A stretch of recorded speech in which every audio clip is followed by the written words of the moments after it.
जय राधा माधवा कुंजा बिहारी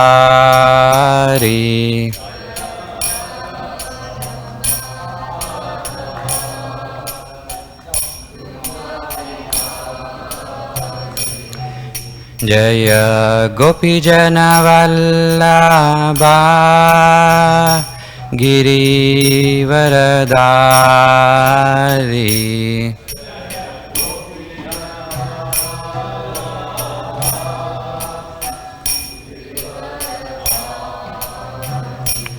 जय गोपीजन वल्लभा गिरिवरदारी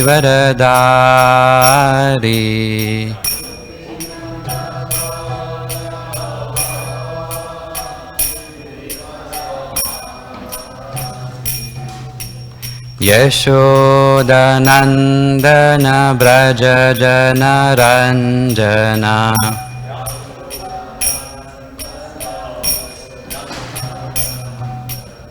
यशोदनन्दन व्रज जनरञ्जना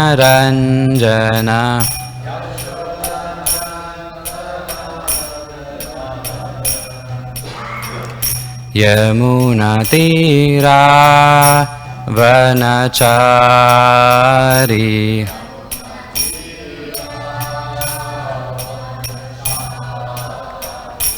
यमुनातीरा वनचारी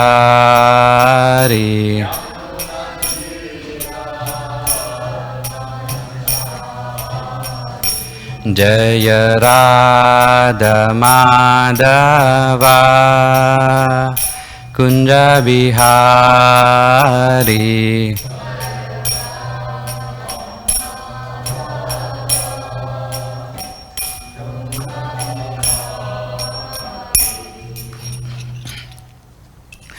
जय ओम विष्णुपाद परमहंस पर्वतकाचार्य अष्टोत्र Shri Shrimati divine grace A C Bhakti Vedanta स्वामी शिल प्रभुपाद की जय ओम विष्णुपाद परमहंस परिव्राजकाचार्य अष्टोत्तर शत श्री श्रीमद भक्ति सिद्धांत सरस्वती गोस्वामी महाराज प्रभुपाद की अनंत कोटि वैष्णव वृंद की नामाचार्य हरिदास ठाकुर की प्रेम से कहो श्री कृष्ण चैतन्य प्रभु नित्यानंद श्री अद्वैत गदाधर श्रीवासति गौर भक्त वृंद की श्री श्री राधा कृष्ण गोप गोपीनाथ श्याम कुंड राधा कुंड गिरि गोवर्धन की वृंदावन मथुरा धाम की नवदीप मायापुर धाम की जगन्नाथपुरी धाम की गंगा माई यमुना माई की भक्ति देवी तुलसी महारानी की समवेत गौर भक्त वृंद की गौर प्रेमानंदे all glories to the assembled devotees all glories to the assembled devotees all glories to the assembled devotees all glories to Shri Guru अनगरिंग ऑल ग्लोरीज जगत गुरु शिल प्रभुपाद की ओम नमो भगवते वासुदेवाय ओम नमो भगवते वासुदेवाय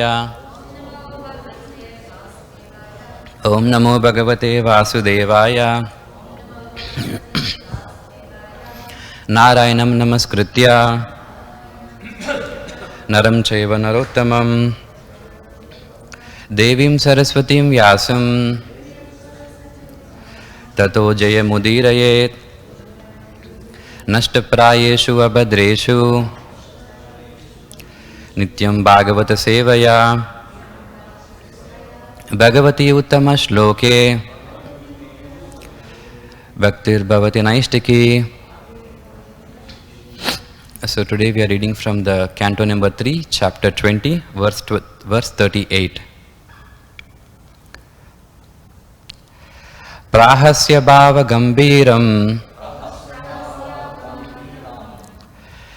jigrantyatmanam atmana jigranti atmanam atmana kantaya sarasabha kantaya sasarja bhagavan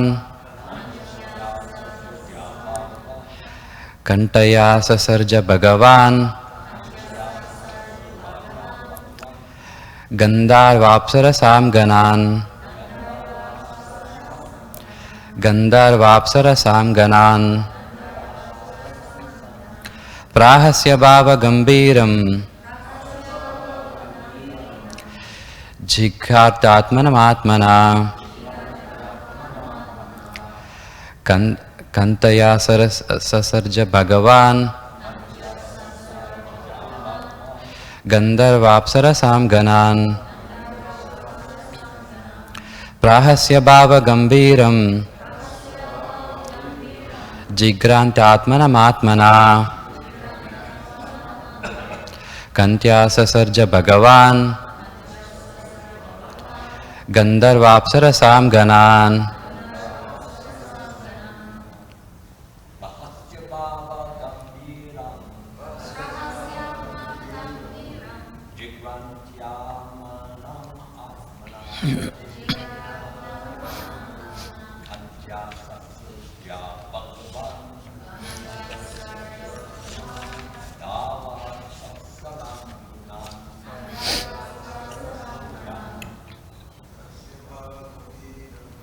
रहस्य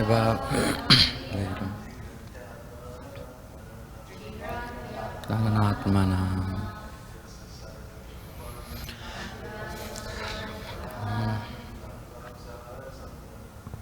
गन्धर्वाप्सरसां गणान् प्राहस्य भावगम्भीरं जिघ्रात्मात्मानमात्मना कन्त्या ससर्ज भगवान् गन्धर्वाप्सरसां गणान्। माताजी प्राहस्य भावगम्भीरं जिघ्रान्त्यात्मनात्मना कान्त्या ससर्ज भगवान् गन्धर्वाप्सरसां गणान्। प्राहस्य smiling, bhavagambiram with a deep purpose, jigrantya understanding, atmanam himself, atmanam by himself, kantya by his loveliness, sasarja created, Bhagavan the worshipful Lord Brahma, Gandharva the celestial musicians, Apsarasan and of the heavenly dancing girls, Ganan the hosts of. Translation and purport by His Divine Grace A.C. Bhaktivedanta Swami Srila Prabhupada ki jai. With a laugh full of deep significance, the worshipful Brahma then evolved by his own loveliness, which seemed to enjoy itself by itself, the hosts of Gandharvas and Apsarasas. Purport. The musicians in the upper planetary systems are called Gandharvas, and the dancing girls are called Apsarasas. After being attacked by the demon and evolving a form of a beautiful woman in the twilight, Brahma next created Gandharvas and Apsarasas. Music and dancing employed in sense gratification are to be accepted as demonic, but the same music and dancing when employed in glorifying the Supreme Lord as Kirtan are transcendental, and they bring about a life completely fit for spiritual enjoyment. Thus in the purport. Om Ajnanatimirandasya Ajnananjanashalakaya Chakshurunmunitam Ena Tasmai Shri Gurave Namaha. Sri Chaitanya Manobishtam Stapitam Ena Bhutale Swayam Rupa Kadamayam Dadati Swapadantikam Vandeham Shri Gurum Shri Yutapadakamalam Shri Gurun Vaishnavamscha Shri Rupam Sagrajatam Sahagana Raghunathanvitam Tam Sajivam Sadvaitam Savadutam Parijana Sahitam Krishna Chaitanya Devam Shri Radha Krishna Padan Sahagana Lalita Shri Vishakanmitamscha He Krishna Karuna Sindhu Dina Bandhu Jagatpate Gopisha Gopika Kanta Radha Kanta Namostute Tapta Kanchana Gaurangi Radhe Vrindavaneshwari Vrishabhanu Sute Devi Pranamami Hari Priye Vancha Kalpatarubhyascha Krupa Sindhubhya Evacha Patitanam pavanebhyo Vaishnavebhyo namo namaha. Jai Shri Krishna Chaitanya Prabhu Nityananda Shri Advaita Gadadhara Shivasati Gaura Bhakta Vrinda. Hare Krishna Krishna Krishna Hare Hare, Hare Rama Rama Rama Hare Hare.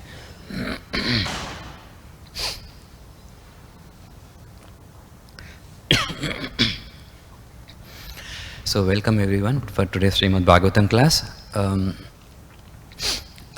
So today is January 1st. Usually Swava Prabhu gives a class on the January 1st announcing the scores, but it is postponed for tomorrow. So tomorrow you'll have a class by Swava Prabhu. In yesterday's, on the Sunday's Bhagavatam class, given by Prabhupada, he has explained about how one should not waste one's time and how one should be always constantly engaged in the devotional service, right? Because any living entity, they cannot be idle, right? The meditation process is actually not practical because nobody can be idle forever. Everyone needs some sort of activity. So that activity can be engaged in the service of Lord, then that becomes spiritual, and that gives a spiritual enjoyment. That's what in the purport also mentioned here, that when the same music and dancing, when employed in glorifying the Supreme Lord as Kirtan, are transcendental, and they bring about a life completely fit for spiritual enjoyment. So I felt that actually yesterday's class was more appropriate for today's purport. Anyway, so this currently we are discussing about in the third canto, and most of the descriptions are here about the creation. And even in this current chapter also, the 20th chapter, which is a conversation between Maitreya and Vidura. The Vidura is asking Maitreya about the process of creation, and Maitreya is answering his questions. So it's mostly about the creation. That's what the third canto is about. And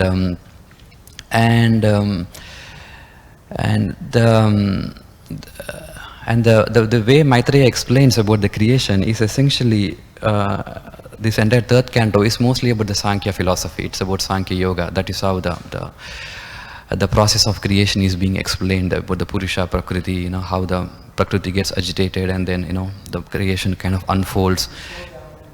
Yeah, sure. So it's mostly about the Sankhya philosophy, the third canto. And even in the Krishna in the Bhagavad Gita also, when explaining the process of creation, he also uses the principles of Sankhya in the Bhagavad Gita also, especially the 13th chapter and all the end chapters in the Bhagavad Gita. It's all about Sankhya Yoga. And here also in the Srimad Bhagavatam, we can see, especially in the third canto, elaborate discussion about the Sankhya Yoga. But however, we must remember that Sankhya is not the only philosophy out there which is explaining about the creation. As you all know, we have 6 Shad Darshanas. You have Nyaya, Vaisheshika, Mimamsa, Vedanta, Sankhya, and Yoga. So every philosophy actually has their own explanation of the process of creation, which is slightly different from each other. But however, in the Bhagavatam and in the Bhagavad Gita also, the principles of Sankhya are used to explain the process of creation. So what I would like to do in this class is that I would like to basically explain the differences of understanding between the different schools of philosophy, how they explain the process of creation, and then contrast it with the Bhagavatam explanation of the creation and see what are some of the defects and how the Bhagavatam explanation is more complete and more comprehensive. Of course, someone may ask a question that why do we even have to do that? Why can't we just stick with the explanation given in the Bhagavatam and then we just be satisfied with that, correct? Well, the reason why we have to contrast sometimes with the other philosophies so that we identify the defects in the other philosophy, and also that kind of deepens our faith also in our understandings.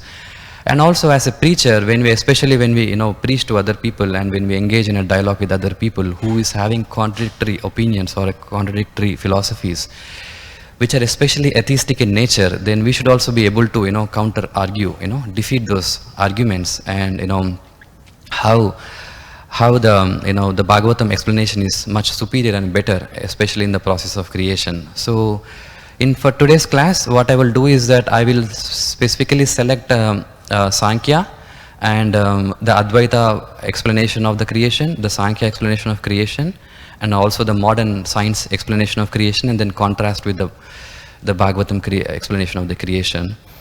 And that is called as Purva Paksha. Purva Paksha means you engage in the opposing philosophy and try to see the defects in it. So that is what, even if you see Prabhupada also, he also has actually engaged in the Purva Paksha, right? Especially the Prabhupada, if you see his lot of lectures, he would constantly attack the Mayavada explanation of the creation, their explanation, and also the modern science explanations. And also he has actually encouraged some of his disciples like Bhakti Swarup Damodar Maharaj to kind of further pursue this modern education, so that he can defeat the the explanation given by the modern science, which is actually atheistic in nature. And also, if you can see, there's one more explanation in the purport of Bhagavatam 1.1.7. One can sit on Vyasasana only after being conversant in all the systems of philosophy, so that one can present fully the theistic views of Bhagavatam in defiance of all other systems. So this kind of helps, in kind of widening our understanding and deepening our understanding. So let's move on. But before I move into, explaining what are the different views, first of all, we need to set the ground. What are the premises? Because these 6 schools of philosophy, they all accept the Vedas as the ultimate authority. They don't deny the Vedas. Even though everybody has a different explanation, they all agree that the Vedas are the highest authority. So that means that, whatever the statements in the Vedas, they don't reject those statements. So that means that forms our foundation, the premises for our understanding. So those are called as the canonical truths, those truths which you cannot argue or debate upon. You just agree the way it is. So in the process of creation, especially we talk about the first thing is Purusha. So what is Purusha? One of the quality of the Purusha is that it is eternal, which is Anadi, means it has beginningless. And also this Purusha does not undergo any changes or modifications or transformations. So that is why it is called as Avikaran, means it does not undergo any transformation. Whereas the Prakriti, on the other hand, it is also eternal, it's also called as Anadi. But the thing is that the Prakriti is constantly undergoing changes. It's always changing. It is never all in a still mode. It's always changing. That is why it is called as Vikaran. And this creation is nothing but actually a combination of Purusha and Prakriti. As Krishna said in the Bhagavad Gita, Yavar sanjayate kinchit sattvam stavar jangamam kshetra kshetrajna samyoga tad vidhi bharatarshaba. He says that, O chief of Bharatas, know that whatever you see in this existence, both moving and non-moving, is only a combination of the field of activities and knower of activities. So it's all about Purusha and Prakriti. That is how the creation is manifested about. And the last point I want to emphasize is the cause and effect. So for any effect to take place from a cause, a cause is actually a twofold. There should be an efficient cause and there should be a material cause. Say for example, let's say, for example, you want to start a business, right? When you want to start a business, what do you need? First is that you need to have a plan. You need to have a business plan, correct? That means that you should have some intelligence. So that is called as efficient cause. Efficient cause means intelligence. And then material cause. Material cause means that you need to have some money and resources to start a business.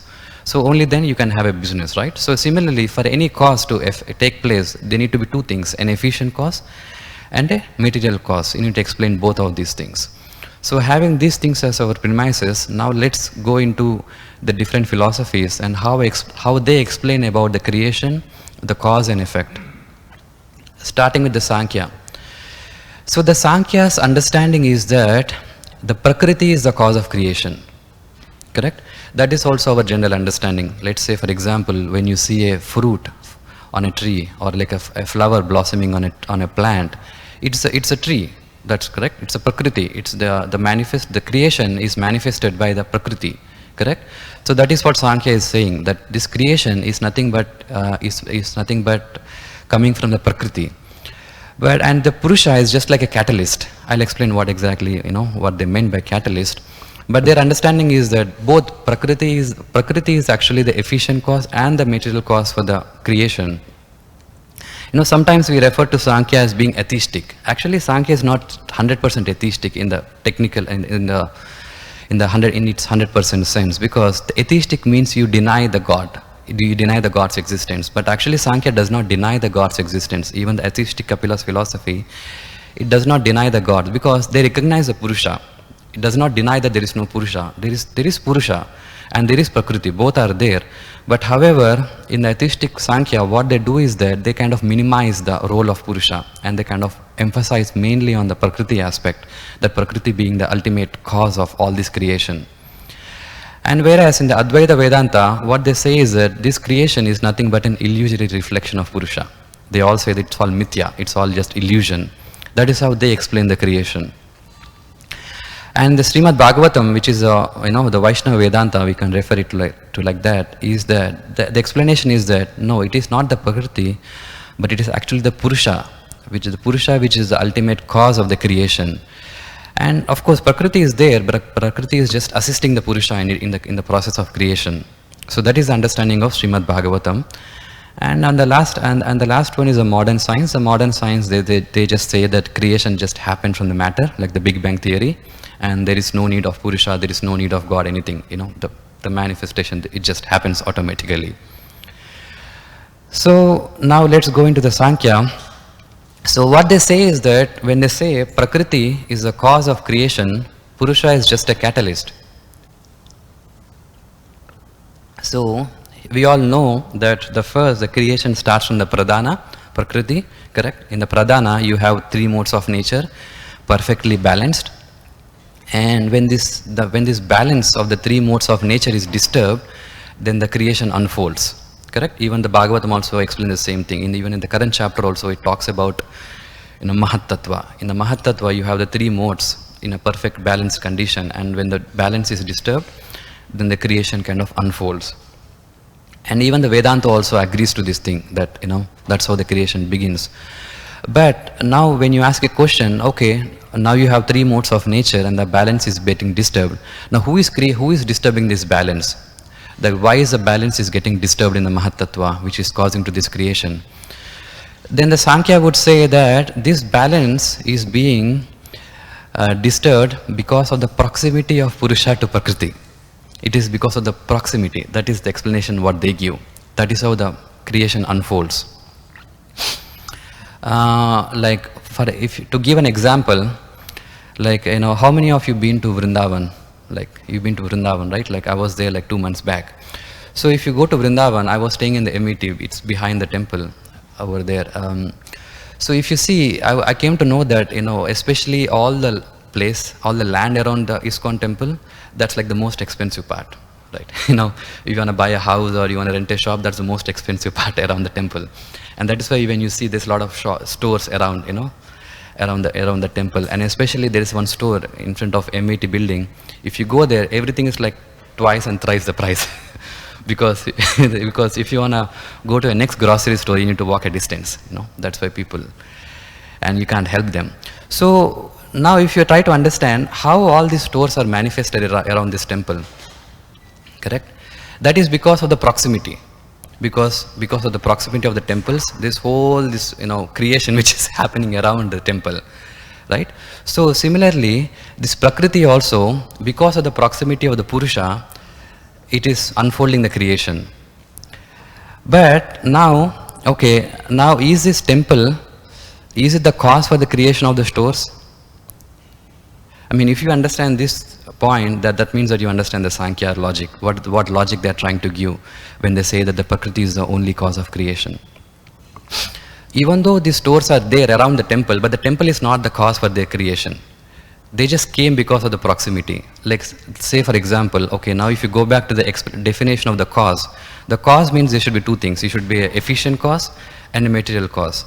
So now is this temple giving any advice or intelligence to these stores? Oh, you sell this product, you sell that product. No, they're not telling that. It is not involved in their day-to-day business. So, and is this temple providing any resources or money, financial help to these stores? No. But however, that means that the temple is not cause for their creation. But at the same time, temple is required for their survival. Without the temple, then they wouldn't survive, correct?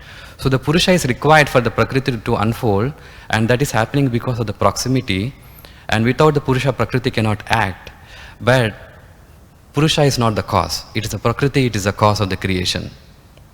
So this is the explanation which is given by Sankhya. So this is how they emphasize more on the Prakriti than on the Purusha. They do not deny Purusha, they just say Purusha is there, but it has a very limited role to play. And the other example they give is that like an iron and magnet. Like, when there's a magnet, because of the magnetic force, the iron, around it just, there's a movement. No, iron doesn't know what's happening around it. No, magnet doesn't know what's happening around it. But see, the problem with this explanation is that means that God doesn't even know that there's a creation. This, like the temple doesn't even know what all stores around it, right? So that means that God doesn't even know that there is creation happening around him. Now with this, that means that, that means that you better save your agarbatti, because God doesn't even know that you're offering any prayers to him, you might have not wasted your time coming for Mangalarti, because God doesn't even know that you're coming for Mangalarti, right? Because God is in his own world and he doesn't even know, because he's not the cause of creation. So some of the refutations which is, given to the Sankhya philosophy is that, okay, first of all, we must understand that Prakriti is inert matter. It does not have intelligence. There is no consciousness in Prakriti. So if something does not have consciousness, then how can it act? For something to act, there should be a sentient being. Okay, now you give this example of the stores and the temple, but the store is managed by a sentient being. There is a person sitting in that store, correct? That means that there is a sentient being which is, which is running this business. Just like, suppose, let's say, for example, there's an empty land. Just because you think that there's an empty land because it is next to a temple, you think that suddenly a store will come up? No, there has to be a person who, who has to plan, who has to have resources, and they have to manage it. So similarly, Prakriti cannot act by itself, and proximity is just not enough. There has to be a guidance, there has to be resources provided, and there should be an intelligent being around it. And okay, now let's say, okay, Prakriti is acting by itself, but what is the purpose? And what purpose Prakriti has to act? Right? Suppose, let's say you do an activity, you have a purpose to act, right? That's why you do any activity.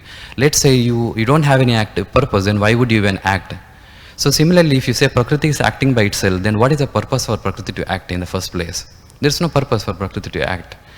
So these are some of the refutations which is given to the Sankhya philosophy when they say that it is ultimately the Prakriti which is the cause of this creation. See, the reason why they don't want to, emphasize mostly on, highly on Purusha, that is because, as explained previously, because the Purusha should be changeless. The Purusha cannot undergo modification, transformations. Let's say the God is directly involving in the process of creation, that means that God has some purpose. But the God is self-satisfied. He doesn't need to act. That kind of contradicts the idea of God. So that is why they say that, okay, the God is not acting, that is just a Prakriti which is acting. That is why the Sankhya philosophy tries to emphasize more on the Prakriti. Now if you go to the Advaita philosophy, they take even much easier path. They don't have to deal with all these complexities. They just say that everything is illusion. You see a creation, that's just an illusion. Because according to Advaita, there is only one real thing, which is Brahman. Brahman is reality and creation is nothing but illusion. And why there is variety? The variety is there because, just like they give the example of a sun and many pots. Just like in many pots you can see a reflection of the sun. Similarly, this one Brahman which is reflecting in different gunas is producing the creation. And ultimately, because it's a reflection, it's all illusion. It doesn't really exist. And when this Brahman reflects in the Rajoguna and Tamoguna, that gives rise to Jiva. And when this Brahman reflects in the Ishvara, in the Sattvaguna, then that is what is Ishvara. So ultimately everything is an illusion. And the other example they give is that, a rope and a snake. Just like a person mistakes a snake for a rope, or a rope for a snake, similarly, because a person being illusion is thinking that this world is Brahman, but actually this world is an illusion. The Brahman is the ultimate reality which is reflecting in this Brahman. Now, what are some of the refutations? Some of the refutation is that, the first thing is that, okay, now you say that the Brahman is real, and this world is an effect of that creation, But how can something real give rise to something which is illusion? Correct? A real thing, a real cause will always give rise to a real effect. If Brahman is real, that means that even this creation also should be real. Something which is not real cannot give birth to something which is unreal. And the reason is because as you can see in the last line in the Bhagavatam, it is said that the cause and effect are factually one, because cause is present in the effect. It is not that the cause is when the cause is there, effect is not there. When the effect is there, the cause is gone. No, that's not the thing. Cause and effect are always existing. It's just that the effect is kind of in a dormant stage, and that when it comes out of the dormant phase, then that is where the manifestation comes. So what is not there, you cannot produce it. Just like I heard an example of Prabhupada giving a sea, an ocean and a cloud. Correct? The ocean, when there is a sun rays, the water evaporates, and that's how the cloud forms. So that means that this cloud and sea, ocean, are actually non-different constitutionally. But it is just that now the cloud is manifested from the sea. That means that the water is always there. It's just a manifestation. So what the argument here is that the real cause produces real effects. What does not exist can never exist in the future also. So if the Brahman is real, that means the creation also should be real. It could be temporary, but it cannot be unreal. And also, and how do you explain all these varieties in the creation? Because Brahman is homogeneous substance. There is no varieties in the Brahman.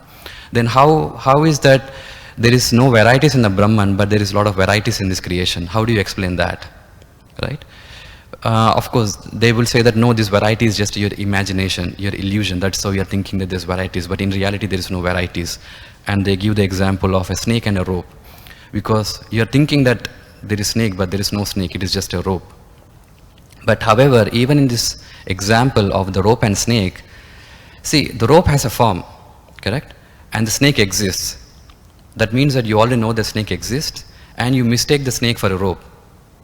That means that there is some positive entity which you are mistaking into some other entity, right? So that means that there should exist some variety in some place, and you are mistaking that variety to some other place, correct?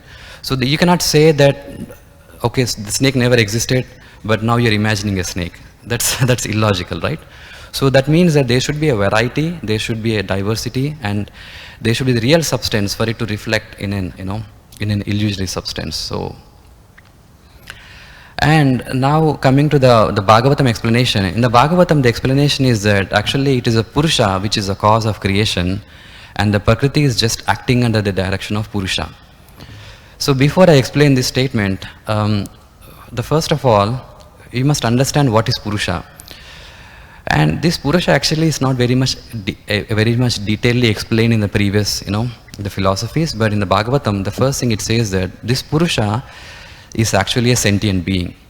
And as a sentient being, it's a person, it's not something which is impersonal. And this sentient being is actually having three potencies: internal, marginal, and external. And this internal energy is being, controlled by the Bhagavan himself, the God himself. And whereas these marginal and external potencies are being managed by the Paramatma feature. So it is not that the God is directly involved in the creation. No, it is not the Bhagavan, but it is actually the Paramatma feature which is actually engaged in the process of creation. Because one of the argument they give is that the God is self-satisfied. He is Atmarama. He has no purpose to create, to be engaged in the process of creation. So that is why Bhagavatam says that, no, it is not the Bhagavan who is involved in the creation. It is actually the Paramatma feature which is actually engaged in the process of creation. And this Paramatma actually manifests in three phases. It is called as Karanodakshaya Vishnu, Garbhodakshaya Vishnu, and Shirodakshaya Vishnu. And Karanodakshaya Vishnu is actually, he is the origin of all the jivas and prakriti. And Garbhodakshaya Vishnu actually enters each and every universe, and Shirodakshaya Vishnu enters into each and every jiva. So now, if you want to, under the Bhagavatam explanation of the creation, now what is the cause of the creation? Now, who is the efficient cause? Means who is providing the intelligence? Like if you see this chapter, 20th chapter, if you see the way Brahma is creating the universe, actually when the Brahma was first created, he didn't even know what to do actually, right? That is when he was actually meditated, and the Paramatma within the heart revealed the intelligence for Brahma how to create. That means that the intelligence is being given by the Paramatma. It is not the Brahma's intelligence, it is actually the Paramatma who is inspiring within the heart, giving the intelligence how to create, correct? So in this way, Srimad Bhagavatam says that the efficient cause is actually Purusha, it is not Prakriti. And similarly, when Brahma is creating this universe, now where is the resources? Where did he get all this material from? Did he create himself? No, it is actually the Lord he has given. Like few verses before, we can see that how after creating the Mahatattva, actually Brahma is coming into the picture and then he's creating. That means that even the material cause is actually the Purusha, the Bhagavan. So in this way, the Bhagavatam says that actually it is not the Prakriti, but it is actually the Purusha which is the cause of the creation. And the Prakriti is just assisting the Purusha in the process of creation. Just like if you go back to this example I have given to this store around a temple, right? All these shops around a temple. Now let's say that there is a shop inside the temple, let's assume. Oh, actually there are, like even we have a Govindas here, right? So this shop is actually is being managed and run by the temple. Even though it is different, at the same time it is non-different, correct? That is because that, actually the temple is giving the intelligence and the resources for its operations, correct? So that means that the temple is the cause, the ultimate cause for its existence. So in this way, the Purusha is the ultimate cause for both for the creation, for the efficient, and Purusha is actually the efficient cause and the material cause. But of course, there are some refutations here also. Some of the refutations given here is that, but you say that, okay, now you say Paramatma is engaged in the creation, but even Paramatma is actually the component of God, right? And how can God, if the God is self-satisfied, then how can he engage in the process of creation? What is the purpose for the God to be engaged in the process of creation?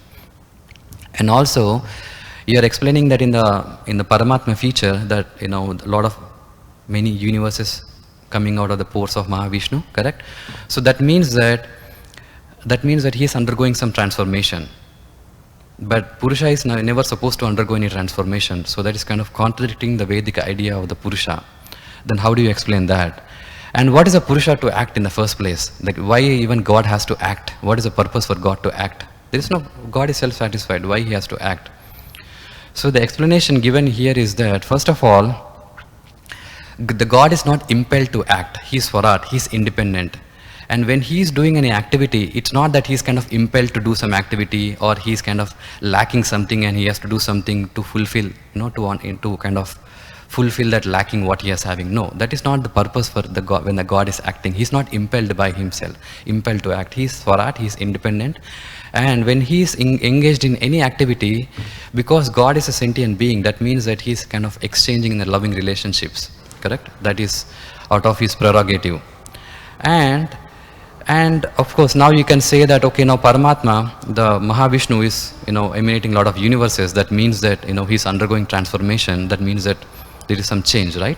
Like when you take one piece and you cut into 100 pieces, that means that the original piece is lost, right? When you have so many jivas coming out of the Mahavishnu, that means that does Mahavishnu disappear, right? That's what happens, right? That is the logic, right? When you cut something into 100 pieces, it disintegrates.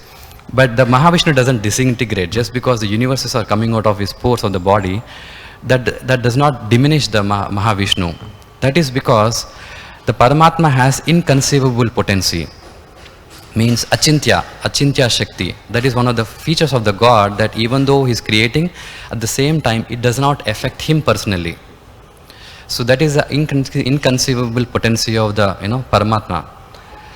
And now what is the cause of the creation? The cause of the creation is because, as explained in the few verses before, it is said that this creation, Maitreya said, when the equilibrium of the combination of the three modes of nature was agitated by the unseen activity of the living entity, the Mahavishnu, by the force of time, the total material elements are produced.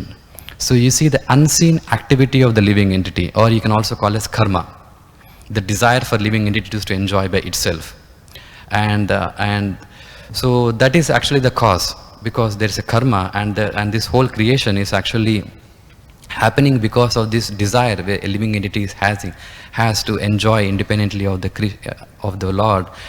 So impelled by the karma of the jivas and time, the creation happens. And of course, the last one here is that the modern science basically just says that the creation happened from the matter and there is no God. And it's like, that's what the Big Bang theory is about. And if you ask them what is the efficient cause, like who is providing the intelligence, then they would say, I don't know, we don't know. And what is the material cause? We don't know. So can there be a possibility of God? No, definitely no, there cannot be any God. Then how would you explain it? So we don't know. So this is most stupid and dumbest philosophy you can ever come up with. So I was just thinking, like, how can someone accept such a foolish theory and still accept it? And I came across a statement by one scientist. He says that the usefulness of a theory is more important than its truth. So that means that you don't really care about the truth. What you really care about is that by using this theory, are you able to explain a certain phenomena? Nothing more than that. And by using this phenomena, just like, you don't really care whether the atom is like a particle or a wave. All you care is that whether you are able to explain the atom and whether you are able to create a bomb, atom bomb out of it, and so that I can bomb my neighboring country and so that I can show my superiority. So they are more interested in the practicality. They don't really care about the truth. So it doesn't matter whether there is an efficient cause, material cause. We don't really care. That's all the modern science is about. So anyway, so I like to end my class here. So the purpose for my class today is that, just to show how there are different explanations of the creation outside the Srimad Bhagavatam explanation, and what are the defects some of those philosophies are having, and how Srimad Bhagavatam is able to answer all these questions and refute the other philosophies in explaining the process of creation. Yeah, thank you very much. Any questions? Yes, Prabhu. Anyway, thank you for the invitation. I might be asking this question because I got the philosophies. When you show me about the Paramatma, when the Paramatma comes, Purana Daksha, Vishnu, Gada Daksha, Vishnu, Shiva Daksha. Yes. Now, is that Shyamcandra? And at that point, you explain what Shyamcandra? No, this is a Bhagavatam explanation. I was always under the impression that Paramatma came from the Kshirodakshayi Vishnu, that he didn't, wasn't there before the other two. But I mean, could you just mind misunderstanding? Yeah, basically all these three comes under the category of Paramatma, because just like every individual person is having Paramatma inside their heart. Is that stated in the Bhagavatam someplace? What statement? That all the three come from the Paramatma, because as I said, usually that statement you can find it more clearly in the Paramatma Sandarbha of Jiva Goswami. Okay. That is where he explains the Paramatma concept and how Paramatma is manifested in three phases. And the Karanodakshaya Vishnu is a Paramatma for the entire creation, whereas the Kshirodakshaya Vishnu is a Paramatma for every individual living entities. And that's how they provide the guidance for every living entity, Yeah. So that was a legit question, in other words, because from what we get without Jiva Goswami's Satsandarbha, that is just reading the Bhagavatam alone, you get the impression that the Paramatma comes into the picture as, when Kshirodakshayi Vishnu is manifest, right? Paramatma, but when you say Paramatma is a very general word. What exactly you are referring to? Paramatma in the individual being means that is Kshirodakshayi Vishnu. But even Karanodakshaya Vishnu also can be called as Paramatma, but he is a Paramatma for the entire creation, because that is how, he's providing the intelligence and resources for Brahma to create. And actually it's Garbhodakshaya Vishnu, because Garbhodakshaya Vishnu is coming, Brahma is coming from Garbhodakshaya Vishnu. So it is the Garbhodakshaya Vishnu who is providing the intelligence and resources for Brahma to create. Can you think of any reason why Prabhupada didn't refer to them? And you never hear Paramatma in relation to Garbhodakshaya Vishnu or Karanodakshaya Vishnu from Prabhupada, do you? I don't recall. And can you think of any reason why Prabhupada kind of explained it the way he did in his lectures and his books? What did he say? Like how did Prabhupada interpret? I mean, I'm listening, I always was under the impression, based upon everything I'm reading, that Paramatma comes into the picture, Kshirodakshayi Vishnu. I've never heard, that Karanodakshaya Vishnu and Garbhodakshaya Vishnu have anything to do with the Paramatma. I'm not saying it's incorrect. You gave some Shastric evidence to support your point, but I was just curious to know why I don't think I've misheard Prabhupada. I think I have been properly understood what I've been hearing from Prabhupada. I was just kind of curious to understand why Prabhupada presented it like that, if I've understood it correctly, which I think I have. I'm not. Yeah, because generally, whenever Prabhupada talks about Paramatma, he's just talking about, individual Paramatma in everybody's heart, correct? Yes. So that's how we kind of limited the definition of Paramatma to there, I guess. But I don't know why he could not use it to refer it to Garbhodaksha and Karnadaksha Vishnu. It's not against the understanding, but he just never used it, I guess. I don't know. Okay. But anyway, so the important point is that, ultimately the Purusha is the cause of the creation. That's the most important point. And it is Paramatma who is providing the intelligence and also the resources for Brahma to create. And that's how we come up with all these explanations in the way, in the Bhagavatam. So the point is that the Lord is involved everywhere in the process of creation. Somebody has a question. Is that our definition of cause? From what I understood from your class this morning, cause consists of two things. Intelligence, that's the efficient cause, the supplying of the intelligence, and the, what was the other? Material cause, which provide the resources. Resources, right. Correct, So is that our definition, or is that a definition from philosophy in general, or is that? Well, this is a general thing which everybody accepts. Okay. I mean, this is like a typical question which it should be everybody should be able to answer it. Like, let's say that, okay, you say cause, okay, and then who is providing the intelligence? Who is providing the resources? Every philosophy should answer this question. And our answer is that basically the Lord is both efficient and the material cause. No, I got you. Every philosophy should answer that question, but is that a concept that, we have come up with? Or? I think that concept is actually coming from the Nyaya. From Nyaya, okay. Nyaya. Because Nyaya means that it's all about logic, right? So you have to explain the cause and effect. In other words, if I were to take a college philosophy course or something like that, I wouldn't get cause defined in that way.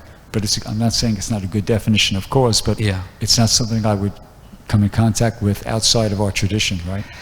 Yeah. Okay. I mean, well, even the Christianity studies this thing. Even in the Christianity, when they study about in the Bible, they have to explain what is the efficient cause and what is the material cause for this creation. Even they have their own explanation. Okay. Yeah. Yeah. It's everywhere. It just applies throughout the philosophy. Everybody has to answer this question. Do they explain it, just out of curiosity, do they explain it the same way, that the efficient cause is the intelligence? In the Christianity? Okay. Yeah. I don't know about that. Okay. I haven't looked into it. Mm-hmm. Oh, thank you very much. Yeah. Yes. Hare Krishna Prabhu, thank you for a wonderful class. A little less technical question. At the beginning of your lecture, you had a list of the 6 schools of yoga philosophy. Yeah. Is the Vaishnava Vedanta falling into one of those schools? Yeah, so it comes under Vedanta, because the Vedanta, in the Vedanta actually you have 2 different schools. You have Advaita Vedanta and then you have Vaishnava Vedanta. Actually, because which even are totally but those are 2 totally opposite. Yeah, but the thing is that both are basing their interpretation on the Vedanta Sutras. Even the Shankaracharya is also giving the sutra, is basing his philosophy on the Vedanta Sutras. Got it. But it's just that they give a different interpretation. Got it. Thank you. Hare Krishna. Yeah. Yeah.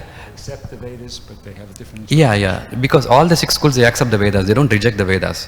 They all accept it. It's just that they give a different explanation for everything. Yeah. I'm just curious. You see this statement here from Srimad Bhagavatam 117.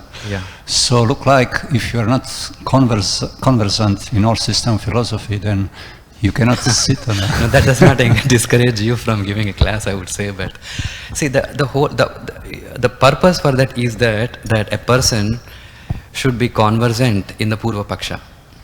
Correct? The whole intent is that a person should be able to, be competent to disprove the current atheistic philosophies. And in our current in our present time, the atheistic philosophy is a modern science, correct? And even Prabhupada spent a lot of time, attacking the modern science understandings of the creation, right? So now, of course, these days you may hardly find someone who really read Sankhya and trying to come to you and using the Sankhya principles. It's very rare to find someone like that. So even if he just knows the defects in the modern science and the Mayavada philosophy, that itself would be sufficient, I would say. Yes, Prabhu. So Would it be correct to say that that statement that's on Yeah. there from the Bhagavatam is meant to be taken more metaphorically than literally? Than Yeah, it says that, a person should be able to defeat, the opposing ideas. And mostly our opposing ideas is coming from the modern science and the Mayavada philosophy. So if we are at least conversant with that, that should be more than sufficient, I would say. Yeah, but it's not like if somebody isn't conversant that he is, they should not sit on that's the... just a... But it's just saying that you're not going to be able to function as an empowered acharya unless you are conversant Yeah. with those. Yeah, because if someone comes to you tomorrow saying with a different opinion, then you should be able to counteract him, right? So if you want to counteract him, that means you should know what is a Purva Paksha. That is why even Prabhupada said, to his disciples, Dhrutakama Prabhu and, Bhakti Sarup Damodar Maharaj, to pursue the modern science so that you can defeat it. Mm-hmm. Right? I mean, how can you defeat something which you are not even, conversant about? Right. So that's the spirit of this statement. Yeah. Prabhupada gave us like Sankhya philosophy through Kapilism. Yeah. I would say that is the third Which thing. is not very in-depth, so to speak, but it's Correct. enough in order for one to understand the That's difference correct. and the principle of it. Yeah. We don't need to do a PhD in Yeah. Sankhya. So that's we don't need to do Right. that. And we would hardly come across someone who is so conversant in the Sankhya philosophy. People, they say Sankhya, but they don't even know what Sankhya is talking about, Exactly. That's the point. Yeah, they don't even know what they're talking about. It's very rare to find someone who is so, philosophical. But, Thank you for a wonderful class. Yeah, I know that this is not very esoteric subject like compared to the third canto of the Bhagavatam, but it's still a part of the Bhagavatam. So I just want to, make it more interesting, because when you see the opposing statements, then that's what makes things more interesting. Otherwise, if you just study your own philosophy, just convinced, and no one challenges you, then your faith can be shaken at any time. So anyway, this is just to help us to deepen our faith in the Srimad Bhagavatam, nothing more than that. Okay, thank you.